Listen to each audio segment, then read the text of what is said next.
Madam Chair, at the outset, I take this opportunity to congratulate you on your election as Chair of the Fourth Committee.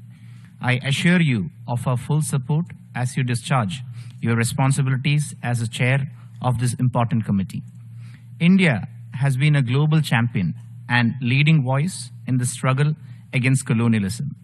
In 1962, India was also elected as the first chair of the Decolonization Committee, the Committee of 24, which was established to monitor the implementation of the 1960 Declaration on Granting of Independence to colonial countries and peoples and consider applications in this regard. Since the establishment of the Decolonization Committee, India has been actively contributing towards its functioning. We have also been working constructively on the decolonization agenda in the Fourth Committee. At this juncture, India reaffirms its commitment to work tirelessly alongside the Decolonization Committee as well as the Fourth Committee in their endeavors to address colonization. The fight against colonization has been arduous.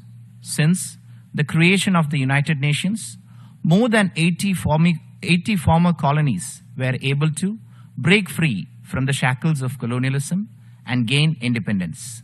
These former colonies are now members of the United Nations family. The business is, however, unfinished. 17 non-self-governing territories remain on the agenda of the Fourth Committee. These territories are in various stages of the decolonization process, even as we mark the fourth international decade for the eradication of colonialism. Concerted action is required to conclude this process. The principle of self-determination is on the agreed agenda of this committee.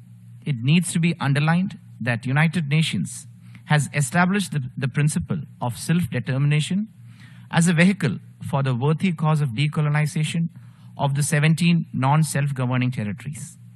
It is, however, a pity to note that a particular delegation has been making repeated and futile attempts to deliberately misinterpret and misuse this fundamental principle.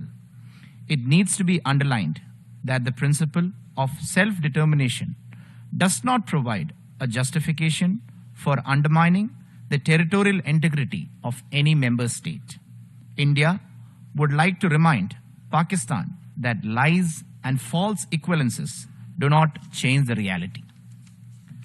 Madam Chair, in closing, India reiterates its firm belief that pursuing a pragmatic approach towards decolonization would lead to the fulfillment of legitimate wishes of the people of non-self-governing territories.